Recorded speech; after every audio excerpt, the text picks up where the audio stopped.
All right, welcome back to your on-campus interview with your host, Cass Venner. I'm here interviewing Professor Sarah Crossingham. So I'm asking her a couple of questions about education and whatnot with what she does here at DSU. So can you kind of tell me a little bit about your educational experience and what brought you to DSU and all that kind of fun stuff? Yeah, definitely. I grew up in Missoula, Montana, and I graduated from Big Sky High School. When I was at Big Sky High School, I played softball. So I was actually recruited to go to Jamestown College at the time, and it wasn't the University of Jamestown. Okay. So I played softball there, and then at that school, they didn't have the degree that I wanted. So they had history education, but not composite social science. So I made the decision to transfer to Dickinson State University. I decided not to focus on softball, but just more so my academics. So I became really involved in student ambassadors, homecoming committee, and yeah, that was my experience at Dickinson State. Then I did get a teaching position, and I ended up earning my master's degree in educational leadership at NDSU. Very nice, very nice. So what courses do you teach here at DSU? A lot.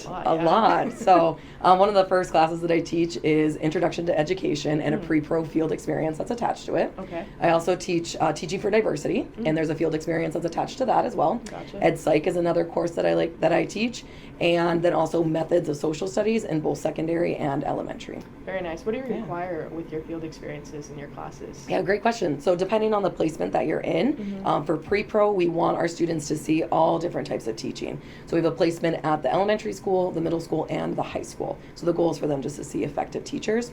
While they're in their Teaching for Diversity field experience, they're with one teacher, and they get to see how that teacher meets the needs of the demographics of their classroom. Very nice. Very good exposure in the classroom. Yeah, definitely. And that's kind of our goal, too, in the School of Education, is that every student has an opportunity every semester to go out into the field, whether it be just observing or actually teaching. Totally. Yeah. Totally. I like that.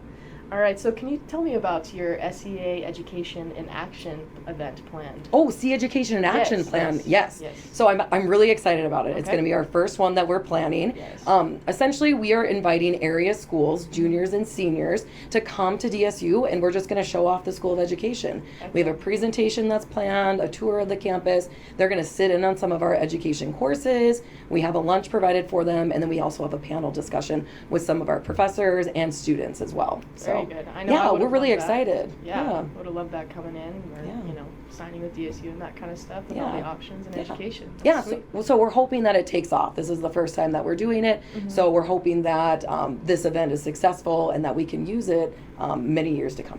Okay, nice. Very good. So you also just recently made a recruitment video. Can you tell me a little bit about that? We did. I worked really closely with University Relations, and we created a recruitment video for the School of Education. That's sweet. Yeah, so we were able to go and interview some of our student teachers in the field, get some B-roll. Yeah. Is that what it's called? Yes, yeah. Nice. And then also, too, we were able to see a field experience in diversity. Oh, nice. and got to get some videos for that student. And then we were also able to go interview an alumni. Cool. For it. Yeah, it was a lot of fun. University Relations also came into our classes, and they filmed us teaching as well. Nice. So the goal is that, people want to see videos, right? It's a good way to advertise. It's a good way to catch attention. So we just thought, what better way to promote the School of Ed than to make a video? Heck yeah. I can't wait to see that. Oh, good. Yeah. Very good. All right. So can you tell me about SEA? And your events that you host? I would love to, yeah. So SEA is the Student Education Association. So we encourage students in the School of Education to be a part of this club. We give back to the community. We prepare them for their next step in their profession. And we just host a lot of really good events. For homecoming, we actually passed out books rather than candy. Nice. So that was really fun to be able to do that. We also host different events at the beginning of the year. We hosted a scavenger hunt for incoming freshmen and students just to kind of see different places on campus. But my favorite event is Friendsgiving. So that's the Thursday before Thanksgiving. We invite all of the School of Education students to come, bring a dish, and we just have Thanksgiving meal together. That's awesome. That's a great way to get people together. Yeah, definitely. In the department and whatnot. Oh, definitely. Yeah, it is a lot of fun. Building community, right? A positive social environment. Very good. I like that. Good. All right. Well, thank you very much.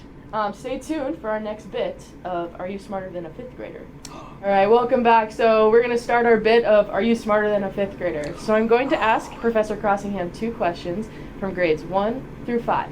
So we're going to start with first grade. How are you feeling? Are you pretty confident in this? Or? Feeling good. I'm feeling okay. All right. Yeah. All right. I think I got it. All right. First question. Okay. What is the largest continent on Earth? Options? Sure. Asia. Final. And that is correct. Oh, good. there I we didn't go. even need the options.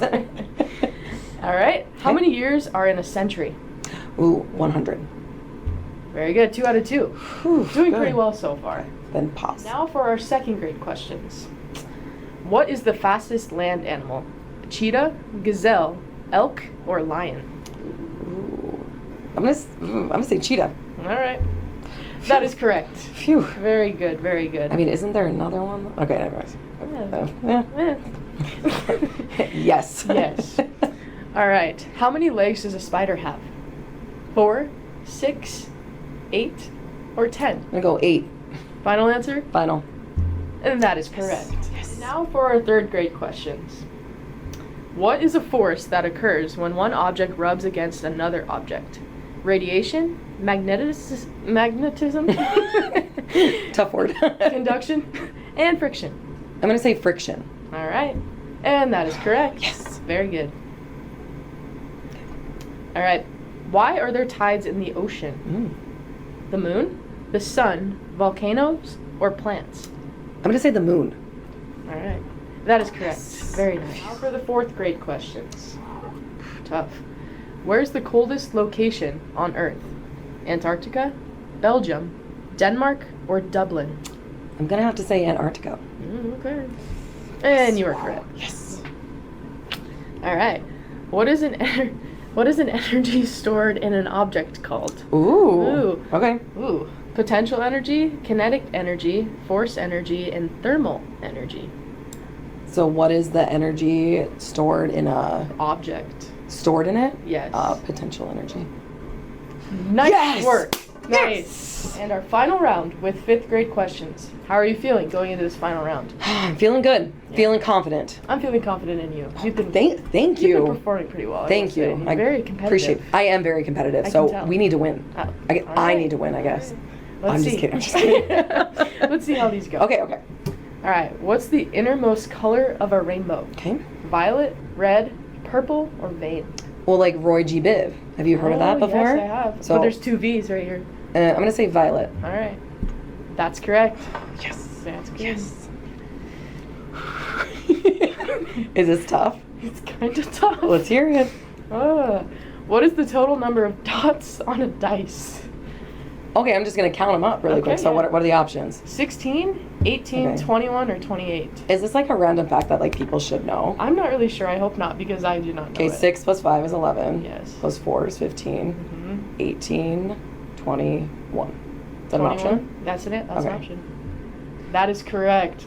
Killed it. Thank you. Killed Thank you. it. I'm so happy. I am I'm happy for you. Smarter than a 5th grader. Fortunately, I do not have a prize for you for winning. It's just more like participation. That's okay. But I appreciate you participating. Thank you. I appreciate it. Thanks for having me. Of course. Thank you for coming, or thank you for Yeah. hanging out and Yeah. interviewing and whatnot.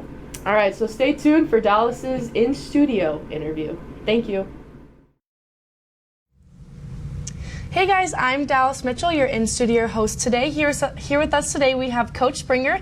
He is the first ever women's wrestling coach here in DSU program history. We're very excited to have you on today and kind of get an inside scoop of what the season's going to look like. But before we get into that, can you kind of walk through the fans how the program became afloat? So whenever Coach Pete and the school and them announced it late last winter time, I think December, January, something like that, when I accepted the job, it's you start from scratch. So when they, when they posted the job, I knew that's something I wanted to get back to. I loved working for this college and wrestling for this school, so it was something excited when it came open and applied for it right away. So. How was the recruiting process kind of like for this, being that you guys were a first ever program, kind of trying to get all those new faces in pretty quickly? It was different because we didn't move out here until later this spring. So like I was at home living with our in-laws while we transitioned over. And then, so when I took the job in January, I just recruited from home. And I was talking to Pete and those guys, and I was like, do you really need me up there right now in January? Because you know what it is like to move to North Dakota in the middle of the winter. So we were excited that Coach and them were like, yeah, just recruit from where you're at. So it was, a lot of phone calls. But it was nice because I had a house to myself, so kids were at daycare, and wife and my in-laws were at work, so it was nice, and just a lot of phone calls and on the phone constantly. We went to a couple tournaments, went out to Washington, went to the Montana State tournament, stuff like that. So just, I think my wife was tired of me being on the phone. So, but it was fun. It was a good process. So For a wrestling team, what does a typical number look like for recruiting-wise? We brought in 21 kids this year, so I mean that's a good start, but we want to be in that room like 35, 40 is where we want to be. So I mean, because really you have 10 weight classes to fill in wrestling, so you basically recruit 10 teams for one team. So it's it's all over the place. So I mean, you kind of want a little bit at every single weight class, but it's recruiting. You kind of get a lot in the middle, and sometimes not so much in the upper end and the lower end. So it's just kind of depending on the recruiting class goes. Absolutely. Do you guys have a lot of freshmen on the team? Is it kind of a variety of a bunch, or how's that looking like? Pretty much like 98% all freshmen. So we have 2 kids that transferred in, Kylie Hubby and then Mariah Wall. They both had about a year experience. So it's pretty much all freshmen. So when we started a program, we didn't want to bring in a lot of transfers. We just wanted to start from scratch and have all freshmen. So being that, how does the recruiting process kind of look like for you guys next year, and when do you kind of start that? Recruiting never ends. So I mean, really, we just signed our first kid from Hettinger yesterday on Monday, I think. So it just never ends, and we want to, double our roster. So I mean, hopefully, it's something we can do next year. So how is the first couple of practices look like for you guys? Not too bad. So we start right after Labor Day with our preseason, a lot of running and lifting and stuff like that. And we officially started on October 9th. So I mean, the girls have been working hard, and once you get in the room every single day, it's preseason's a lot different than being in the room every day. So they work hard and show up, and it's been a fun process so far. How long of a season is it for you guys? It's a long season. So we go till the second weekend of March. So we're the weekend after the men's national tournament. Oh wow, awesome. Yeah. So when is your guys' first match? Coming up soon, November 11th is our first competition. So not 3.5 weeks away. Yeah. It's getting pretty exciting. Yeah, it is. It's been a lot of hype. We've been building since January, so we're ready to get competing instead of just talking about it. Yeah, so it's absolutely. Exciting. So do you guys have sort of like a playoff, like how in like other sports, you have your preseason, your middle season, then your postseason? What does that kind of look like for you guys? Yeah, so it's like a marathon. Winter sports are a long season, so start going from September to March. So the first half of the semester is just building up for the year, and they take a couple weeks off, and then that second semester come back and it's the sprint. Then we have our national qualifier like the 3rd week of February, and then the national tournament right after that. Yeah, absolutely. So, well, thanks so much for joining us today. We're excited to see this program get up and running here pretty soon. Yep.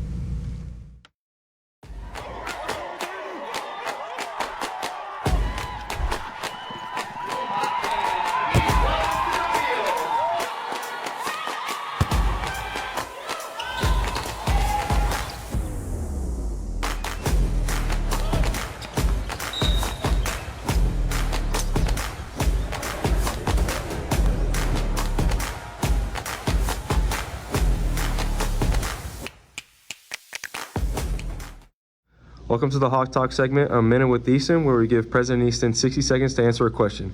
Today's question is, what brought you to DSU? It was actually an old Volkswagen station wagon. You mean, why did I come to DSU?